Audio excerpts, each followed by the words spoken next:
Dear student, welcome to all of you in my English class. Today we shall study the last paragraph of the first lesson, the portrait of a lady.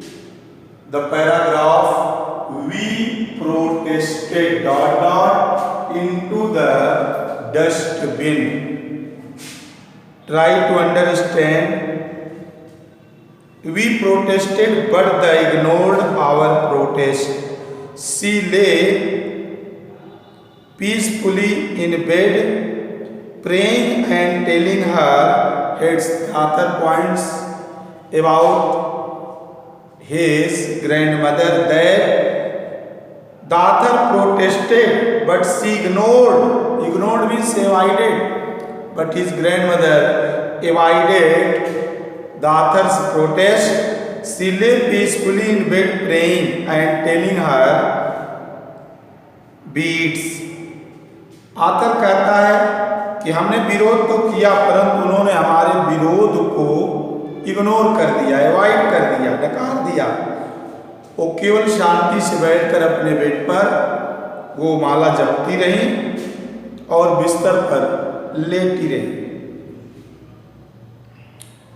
Even before we could suspect, यहाँ तक कि आतर कहता है कि हमारे जो हमें शंका हो रही थी उसको व्यक्त करने से पहले ही क्या हो गया? Her lips stopped. His grandmother's lips stopped moving and the rosary fell from her lifeless fingers. And the rosary fell from his lifeless finger.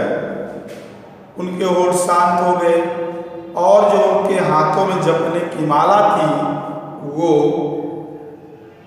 चूंकि वो लाइफलेस हो चुकी थी, डेड हो चुकी थी, इसलिए उनके हाथों से गिर गई। A peaceful pallor spread on her face. Her face became yellow, and we know that she was dead. And it was clear that his grandmother was known. और राइटर कहता है मैं एकदम स्पष्ट हो गया था कि मेरी दादी माँ इस दुनिया में नहीं थी।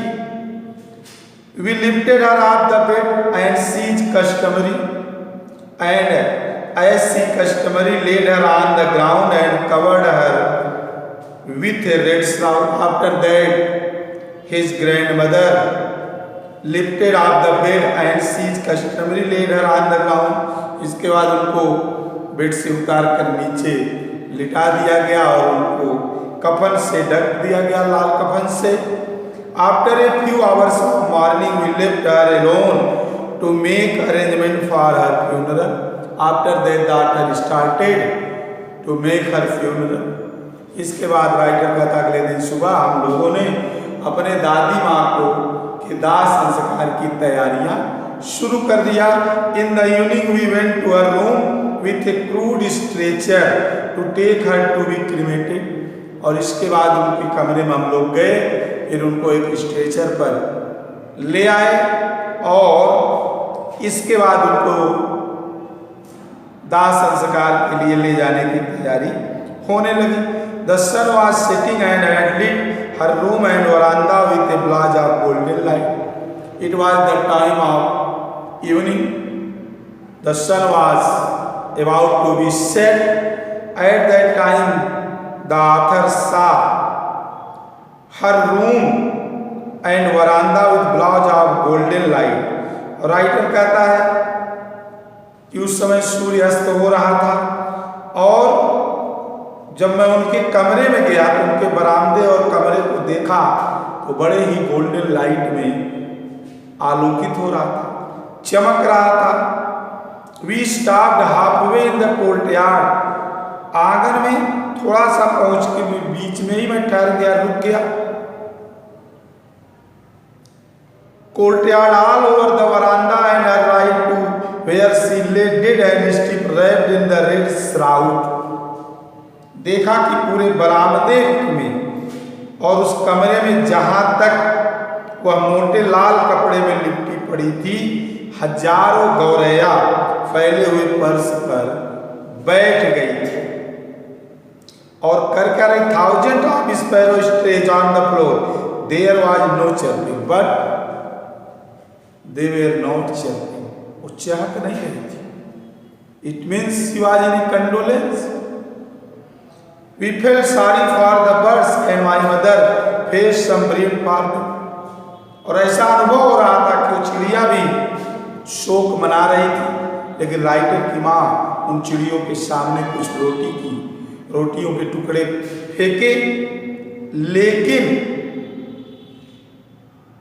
She broke into little crumbs they the way my grandmother used to. जैसा कि उसकी दादी माँ उन गौरैयाओं को खिलाती थी। And threw it to them the sparrow took no notice of the bread but they didn't notice. लेकिन वो गौरैया जो थी, गौरैया पक्षियाँ, वो सब इन सब पर ध्यान ही नहीं दी। When we carried my grandmother's crafts off, they flew away quietly. After that, at last, the author went out with his grandmother's crafts off. The birds flew away peacefully. और राइटर का अंत में जब हम लोग अपनी दादी माँ को लेकर के बाहर उनका दाह संस्कार करने के लिए लेकर निकले, वो सब जो गौरैया थी, चिड़िया थी, वो सब भी बहुत शांति से धीरे से उड़ गई। Next morning the sweeper swept the bread crumbs into the dustbin and the next morning the sweeper came and washed and swept the room completely with the parts of the bread.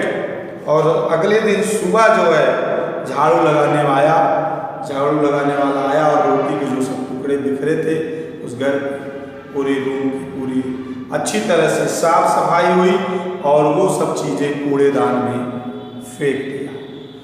That's all. In this way this lesson has been finished. Dear student, note down words and its meaning and revise the last paragraph. इस प्रकार अब ये first जो lesson था the portrait of a lady वो समाप्त हो गया। अब इसके हम लोग नेक्स्ट में क्वेश्चन आंसर के बारे में थोड़ा सोचेंगे, एक्सप्लेन, और इसके बाद देखते हैं सेकंड लेसन भी प्रारंभ कर देते हैं। अगर समय रहेगा तो फिर लिखाएंगे, नहीं तो फिर सेकंड लेसन पढ़ा करके लिखाया जाएगा। तो इस तरह से इसको नोट डाउन कर लीजिए, रिवाइज कर लीजिए, फिर से पूरे लेसन को एक बार पढ़ डालिए। कहीं कोई प्रॉब्लम होती है तो आप कंप्लेन कर सकते हैं, बात कर सकते हैं। तो इस प्रकार ये आपका समाप्त हुआ। That's all. Thank you.